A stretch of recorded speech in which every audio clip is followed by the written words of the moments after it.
finally time to tackle some of these big projects. We know we got the 2,000-gallon lagoon aquarium coming, but let's go ahead and get the 3,000-gallon Predator Bay shark tank all sorted out. So we're going to make room because we got big sharks in there. We got big things coming to this tank. So we're going to pull a whole bunch of rock and structure out of here. We're going to tighten it up. We're going to give maximum swimming space, but we're also going to have a few caves and interesting rock work. So we're going to try to find that balance, but we're going to err on the side of room for the fish. And of course, we're going to check in on all these recent moves we had. You know, the 125, the 750, the 1200. We're going to check in all those tanks, see how all the fish are doing after their upgrades. And of course, there's a couple little interesting things. A little something I got for cleaning the glass in a 4500, and you know, who knows what else we'll get into. So let's get into it. So I got a little bit of a shark pile down here because I think they're tired after knocking down all the rocks, so they're going to take a little break. So what I've noticed since the sharks have been in the 3,000-gallon, oh, they knocked something in from the top. They swim around a lot more because they have a lot more room, and they seem to be getting bigger. They always seem to be getting bigger. And what I'm looking at here is I'm going to scape this for maximum swim room for these guys. So that means you can see they knocked down all the middle stuff. So all that middle stuff is coming out, including the cave, these little pieces here. There'll just be that group of rocks, that group, this group. The eel cave, I'm going to cut it down a little bit more because I was thinking you get a big eel, he's only got like 1.5 feet or so. It's not enough room. So we'll bring that down. We'll condense this rock pile down a little bit, and we'll take all these rocks out. And then as we slide over to the other side, all of the big caves and everything are coming out, all that, and a lot of this rock will come out, and we'll just have a couple small formations over here, and that middle stuff's all coming out. So we're gonna open this bad boy up. We're gonna get all kinds of room, and we're gonna see if that placates these guys, because this has been this way over here for a while. They haven't knocked down these small formations, and both the grouper and the sharks, you can see they've dug it all out. That's enough of an area that they like to hang there. They feel comfortable in those little outcrops or caves. And the cool thing is you can see them all the time. So, especially with the grouper. So that's kind of the best of both worlds. So we're gonna stop doing what I want to do, and we're gonna build this the way these guys want it, and then we'll see if it's successful. So the first tank I want to check in on is the 125-gallon nano aquarium. This has been an interesting one. I wasn't exactly sure what to think, you know, when I started this, but these little guys, they're growing. Even though they're all still tiny, there's tons of them in here, and they're interesting in that they have no fear of anything. Cameras, people, they're always right here. They're always very interactive, which is kind of cool. And I'm associating that with because they have a tank of their own. There's no big beast fish in here that they're darting away from. It's just all these guys. So maybe they just feel super comfortable, and they're all still small, and they do show up. So when they get bigger, I think it's going to be pretty awesome of a tank. The first thing that's working out really well is all of the root structures are growing in. It's the jungle stream that I was looking for. If you look closely, you see all those new baby roots coming off. You know, here and here, and just in the middle here, we got this super nice jungle vines everywhere, all in the back there. That is really cool. All the small vines coming off of it. That is really what I was looking for with this, is that calm jungle stream, and we've definitely got that going. There's a lot of fish in here that you can't see. Like I said, I got a lot of the coolie loaches. There's a lot of baby fish. So I think it may look like there's a lot of fish darting around everywhere, but I think once they grow in some more, it'll really look like it. And there's also a couple sets of shrimp in here, so it's going to be interesting to see these guys grow up. I just put 5 red rillies and 5 reds, and I'm starting to see them everywhere. At first I didn't see them all for a while, and then like there's one in the back there. They're starting to show up, and they're a lot bigger. So hopefully that means that they'll be breeding soon, and we'll have a big population of shrimp that we'll be seeing in here. Big population of coolie loaches, which actually I do see the coolie loaches, so I shouldn't say that. But there's so many of them, I only see a couple at a time. That's a little bit weird. I expect to see a bunch everywhere, like with these guys. And then there's a bunch of these tetra that are just absolutely tiny, that when they grow in, you know, like when they have more of a impact like these neons do. Because there are a lot of little rasbors and tetras that I know I can't tell. Like there's some that we all know that look like galaxy rasbors. There's a lot of those in here. There's a lot of celestial danios, but they don't have that adult coloration yet, so they don't pop. Really, the only thing popping right now is a little bit the Ember tetras and the neon tetras. So long way to go, but off to a good start. The jungle vines coming in, fish growing up, and the way they're acting because there's no big fish. So it's just a tank for the little guys. So enjoyed it so far. Okay, so I already tried this thing out, and it's working really well. So this was like 25 bucks on Amazon. It's like a shower scrubber thing, but I'm using it to clean the algae off the glass because you know, it's kind of a pain to reach down in there and scrape it all the way down, and I already tested it and it actually works really well, so I'm pretty pumped because this is easy mode. But let me put the camera up close so you can see how it works. Okay, so I'll just pick a spot up close and put the camera on the glass, and you should be able to see the algae and watch this thing do its thing. Pretty much looks like if you get the top part of it on there. Actually, I wasn't really pushing against it, but yeah, the top part and push against the glass really seems to knock that algae off pretty easily. And of course the Oscar wants to fight it. But I'm just using one hand here too, so you get the idea. You can see that spot. Here, we'll get some more algae here. All the way gone. Okay, cool. I need two hands for this.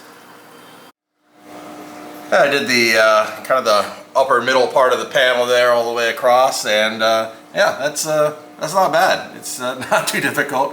The hardest part is just keeping the Oscars away from it. For some reason, it seems to attract Oscars and not anybody else, but yeah, I have some more to do down here, but yeah, that's not too bad considering it's about 2 years old, this aquarium, and it's the first time I had to clean the glass, so yeah, I can deal with that. Oh, those boys are getting big. Alright, let me get back to putting, I don't know what you call it, scrubbing, I guess, power scrubbing. Man, the wild Oscars are looking beautiful. That coloration. For whatever reason, the power scrubber thing here has got these guys all worked up. So this is an interesting one. Does the Amazonian Islands aquarium, does it count as a recently moved aquarium? I guess so. I mean, we recently set it up. The riverbank is coming in beautifully. And we did move over a lot of these fish, even though some of them for grow out tanks, some of them for other aquariums. So I'm going to count it, but it is pretty much at the point where it is quite mature, and I don't think there's any question that it's a successful move and reboot and everything. Even though, like I said, new tank, but a lot of fish moved over, and they're doing great. And again, hard to film because they're too comfortable. They're all up at the glass, thinking they're going to get fed. But for this video, the key point is that we were able to just move over seeded media to a brand new aquarium and get this thing completely up and running with no fatalities, no problems, no blips, no super ugly stage. Basically just slowly transitioning the fish and using all that seeded media. Worked out just great, and man, this tank is just awesome. This is I could spend so much time in front of this tank. It's crazy. But seeing it dial in, seeing those roots coming down, and all the small roots coming out. Of course, we have our little guys. We're going to be adding a lot of more tetra still. There's just you know, it just takes an enormous amount of tetra to fill in this tank with all these, you know, with all this space, and it makes it with all these big boys. But I'm going to start looking more for larger tetras, Buenos Aires, red blue Colombians, and maybe some of the skirt tetras. Something that's going to pop a little more than all these little red bloodfin tetra and silver tips and all those guys. So yeah, the 1,200 gallon Amazonian Islands aquarium, it's good to go. We're dialed in. We're definitely past the startup stage. Everything was successful, no hiccups at all, which is awesome. And it's really just a matter of growing out some of these fish and adding in some more tetras and cories. But already it's an amazing tank to watch. with a mature group of Sphenigioophagus, you know, the Acara, the Subrum, and a massive amount of angels, and growing fast angels. I mean, they're growing real fast. So this is definitely a fun one, and a really fun one to feed for sure. These guys are quite the swarm on the food. Okay, all the work is done rescaping, and I think they like it. They're having a lot of fun, sort of racing around all the open space they have now, which is pretty awesome. No more bumping into things. And so this side, you know, pretty much like it was, we cleared out all of the rock over here, and sorry, I never get tired of watching sharks swim. But let's head over to the other side, because here's where we did a lot of work. We took a lot of rock out of here, a lot of structure, and really opened this thing up. You know, big sharks like these, they have a way of making a 21-foot long tank, 6.5 feet front to back, look small. You can see once they get rocking and rolling, when they're really swimming around, they're pretty active. Well, here we go. The male just came over here. So they move pretty fast and very inquisitive. There's the female, the bigger one. But so yeah, we have a lot more space here, another cave, but overall just much more opened up. That was the theme here. We see the grouper a lot more because there's not a cave for him to sit in all the time, but he's still got plenty of structure. Got the no cave reshaped, and the other thing I want to point out is that we're going to have, you know, a lot of other fish coming here, so we need this space opened up. There's more sharks and rays and large fish species coming, and it's just it's awesome watching these guys really be able to really swim fast like this, really utilize the space. Just definitely a lot better. Oh my gosh, what is that? Another shark egg. Just out of nowhere. Oh man. At any rate, yeah, success. It's always fun having to corral these guys when I want to work in here. They were pretty good today. I made sure to feed them a lot this week, and I got them pushed over to one side and got most of the work done. They were already on the one side when I first started, and they didn't really come over and bother me, so it worked out pretty good. But and also, now that I'm seeing it open up more, it just seems like a no-brainer. They were swimming around before, but not fast like this. This is, you can tell, they're just loving this.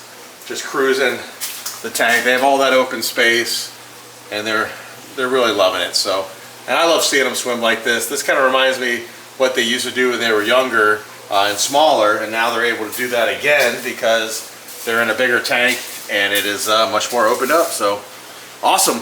So I'm going to call enlarging the swim space in the shark aquarium a success, and I don't know, every time I look at this, I'm just thinking, it needs a stingray, like, soon. And of course, the last recent move we did was with the 750-gallon Lake Malawi aquarium. Perfect. Everything went perfectly. You know, we have seeded media and we have plants. So between that and the fact that we moved over in Buna, I really didn't have any worries about any fatalities or anything like that. But what I am happy is that just the tank dialed in very quickly, and it's ready to go. So we have new guys coming to this aquarium. It's not always going to be the Mbuna Fest that it is right now.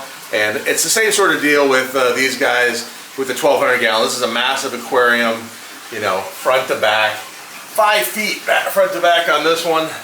But all the fish are so comfortable that they're right here in the camera lens. They're not worried about the camera, they're not worried about me.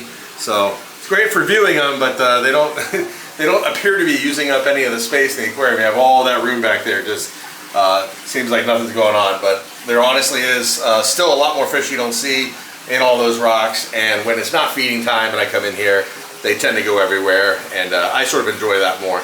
But let's take a look at the grow outs for this aquarium, the guys who are coming here very soon. So in addition to those Mbuna, we have some other Malawi cichlids growing out here in the 315 gallon.